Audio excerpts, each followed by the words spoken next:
Excuse me. Hey everybody, it's Comics and Culture. We'll do this EC Part 1. EC was my first favorite. A lot of people, I guess it was. I was too young to see him the first time by about 25 years. I was born in the very beginning of the 70s. So, the reprints, I was still, the first reprints of the East Coast comics doing it was like 78 or 79. I was only like 6 years old, 7 years old. But by the time Russ Cochran and them started doing it, and he did his library and all that, and of course Finding them old. But anyway, I'm going to do a little bit more of the obscure. I'll do all the Tales from the Crypts and all that stuff another time. Today I'll do some of the odd stuff and some of my mad comics and then magazines or whatever. This is Shock Illustrated. This is when they went to magazine form with Mad. You know, they also did a few. This is their Picto fiction. But this was Shock Illustrated, #1. Then there's Crime Illustrated. These were pretty cool. Let's see, I'll open the Shock real quick. But these were more like stories with illustrations than comics. There was no blurbs or anything at this point.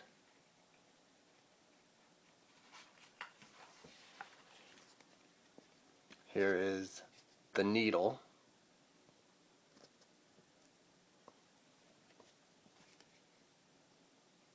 And I think all the art on this was Jack Kamen in this one. That's Jack Kamen there. Here's another splash page for the jacket. But these were also, pretty good. Stories aren't as spectacular as the earlier stuff, but it's still pretty good. Then their last horror, The Adult Tales of Terror #1.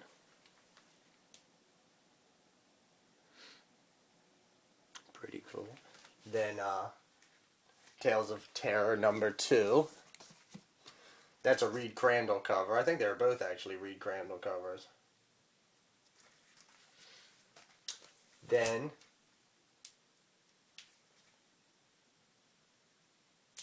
Confessions Illustrated.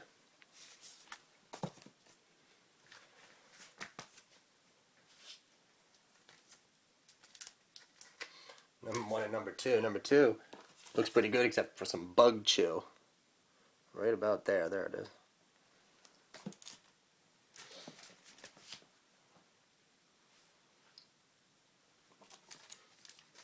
Then we have some of the earlier stuff.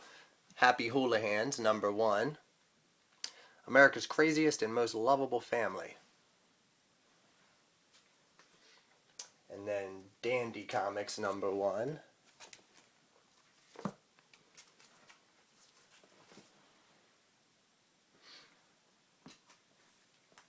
Their funny animals just weren't as funny as some of the other people's. They were all sort of knockoffs. But there's some good stuff, actually. Animal Fables #1. At some point, someone paid $7.50 for it. I don't think that was me. It could have been, though.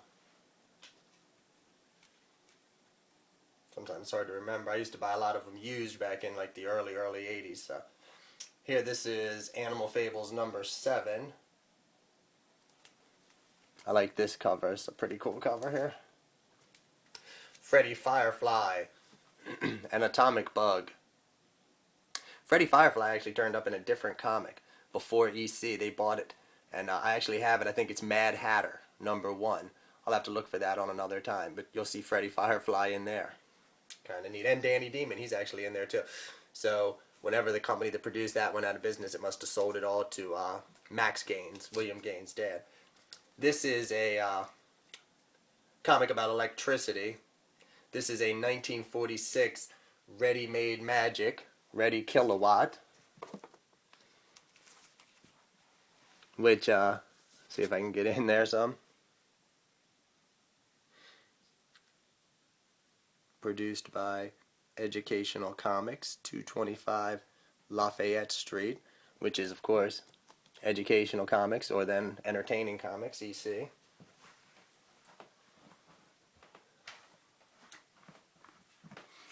This is Ready Kilowatt #1. This is Ready Kilowatt number 2. There's actually more than just 2. I forget how many. This one I got CGC'd. 8.0. Looked perfect, I thought, but you know how that is. CGC's pretty honest, so got to go with them. But still, 8.0, not bad. Talking about Edison, the man who changed the world. Then this is, oops, sorry, well, either way, I'll do it this way. This is Weird Science Fantasy. This was their 1953 annual. 16 of EC's best stories from 1952. The insides were different. The covers were the same. It would just be 4 books, I guess, that hadn't sold for that, year. Let me take this out to try to get some of the glare off. Next we have Weird Science Fantasy number 1, first annual, from 1952. This one, let's see, has Jack Cayman's story, A Lesson in Anatomy. And look at this, we have an ad for Mad number 1. That's a pretty cool inside. And then a few other stories. Let's see who this one is. Oh, it's a good one. Seeds of Jupiter by L. Feldstein. Then we have, this is EC's 3rd Tales of Terror annual. They say it's their 3rd annual, but they mean it's their 3rd Tales of Terror annual because there was actually 3. Volume 1 is about the hardest to get. I've had it too, but it was pretty torn up and I've lost it through the years. I still have this one, the 3rd. Excuse me, but I've never had a number 1. This is that would have been for the 1953 year.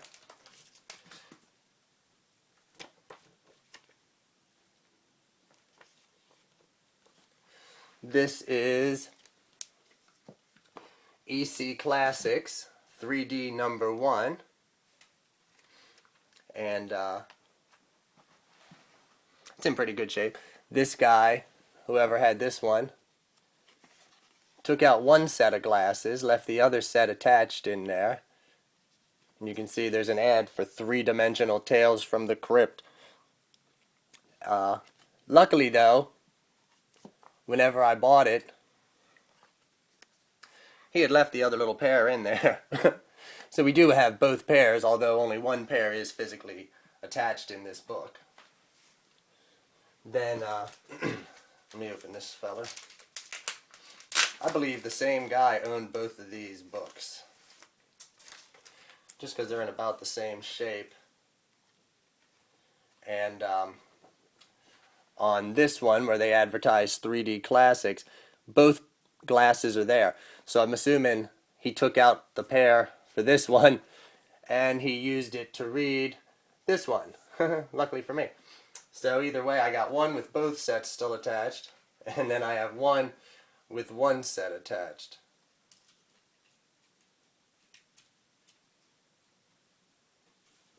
Still.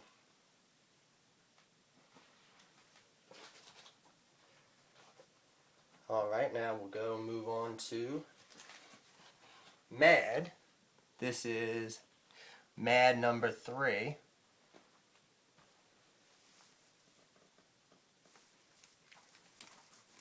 It's not signed by the artist on the bottom, it's signed by Joey Pallotti, who I'm assuming was the little boy who owned it at some point in the history of this comic. So if you're out there, Joey Pallotti, I got your book. No. Then this is Mad number 5, with a great elder cover there.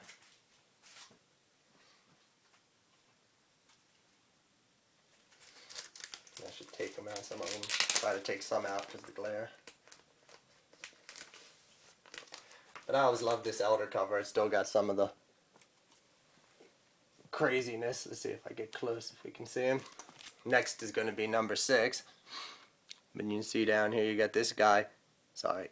He is just stabbed. He's got a cleaver in his head. You got a baby drinking blood or something with this evil nurse pushing it. You know. And then it looks like maybe the old witch or the vault keeper there. But then we have number 6.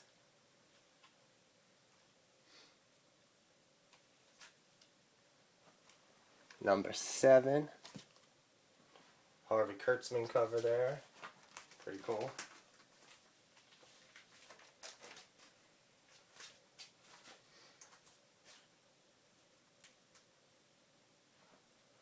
Number 8. Another cool Harvey Kurtzman cover.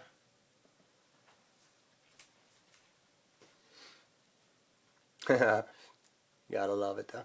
I love this little guy, Melvin or whatever. Then number 9. Another cool Kurtzman cover. Next one's one of my favorites. I'll take it out just so it doesn't glare since it's pretty cool.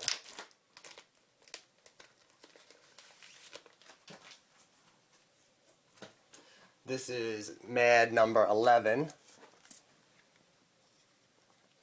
This is a Basil Wolverton cover. And I believe Life magazine threatened to pretty much sue them immediately upon release. And they just said, look, we won't do it again, which of course they did. I mean, they parodied everybody. But back then, that was when they were getting ready to go through, well, what year would this have been? Halfway. I guess the Comics Code stuff was still a couple years away, but, still kind of funny. I gotta love it. Beautiful Girl of the Month reads Mad. She is just a pretty one. Then we go to Mad number 14, the Mona Lisa cover. She was reading Mad, of course. She's sitting there now. Then Mad number 15. The Mad Tea Party.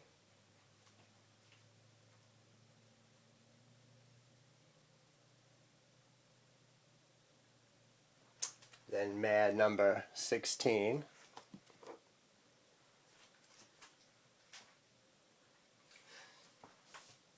Bill Gaines would let Harvey Kurtzman do pretty much whatever he wanted with these covers. He didn't really question him at all, and it worked. Then we have number 17.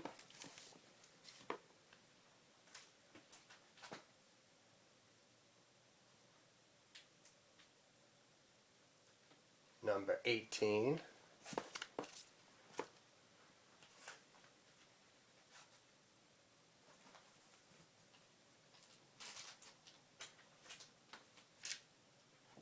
Number 22, which actually has Will Elder on the cover. He's the little man in the little face blurb there. Then this is Mad 23. This is the last issue before they went to magazine form. And if you didn't know that, it would tell you that anyway, sort of. Oh, the glare is horrible, sorry. I'm on the East Coast here by Baltimore, let me tell you. Every day has just been sort of like this. Then, Mad 25.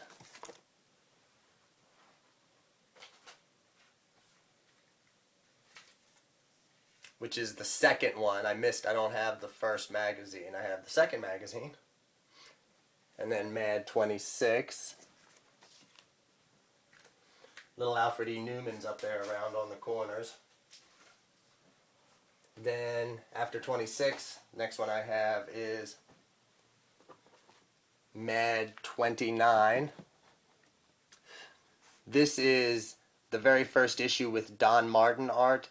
This is a Wally Wood drawn cover, and also this is when Al Feldstein came on as editor after Bill Gaines and Harvey Kurtzman had a falling out. Supposedly Kurtzman wanted 51% of Mad, because he felt it was all his stuff, and on at this time, Bill Gaines had lost all the other comics, and Mad was the only thing that had kept him afloat.